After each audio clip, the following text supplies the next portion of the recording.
ఇది యామిని. పెద్ద పెద్ద కళ్లతో అమాయకంగా కనిపిస్తుంది. చాలా అందమైన అమ్మాయి. కానీ ఒక చిన్న సమస్య ఉంది. చిన్న విషయాన్ని పెద్ద సమస్యగా ఊహించేసే అలవాటు. ప్రతిరోజూ ఉదయం శేఖర్ తన కార్లో యామినిని ఆఫీస్ దగ్గర దింపేస్తాడు. ప్రేమగా చూసుకునే భర్త, ఆప్యాయంగా నవ్వే భార్య. వాళ్ల చిన్న ప్రపంచం ఎంత అందంగా ఉంటుందో. ఆ రోజు మాత్రం కొంచెం భిన్నంగా మారింది. శేఖర్ ఆఫీస్లో పెండింగ్ పని ఉండటంతో బస్లో ఇంటికి వెళ్ళిపో అన్నాడు. యామిని సరే అంది.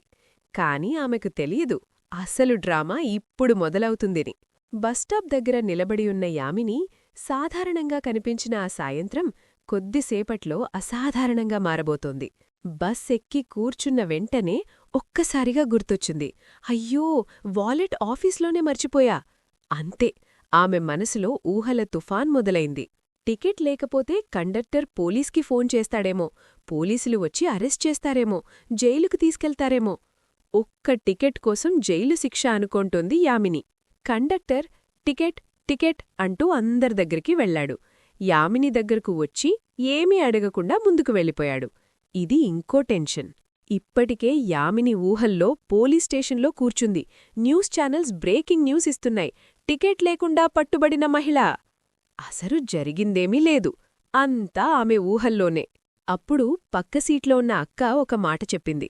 ఇది లేడీస్కి ఫ్రీ బస్, టికెట్ అవసరం లేదు. అంతే, ఒక్క క్షణంలోనే భయం నవ్వుగా మారిపోయింది. గ్రామం దగ్గర బస్ ఆగింది. యామిని నెమ్మదిగా దిగింది.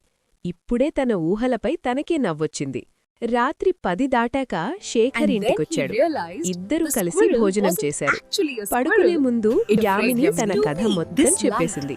చిన్నగా నవ్వి, ఓవర్ థింకింగ్ సాడెస్ట్ వినోద్ అన్నాడు. యామిని సిగ్గుపడుతూ నవ్వింది. ఆ రాత్రి వాళ్ళిద్దరూ ప్రశాంతంగా నిద్రపోయారు. కొన్నిసార్లు మన భయాలే నిజం కన్నా పెద్దవిగా కనిపిస్తాయి.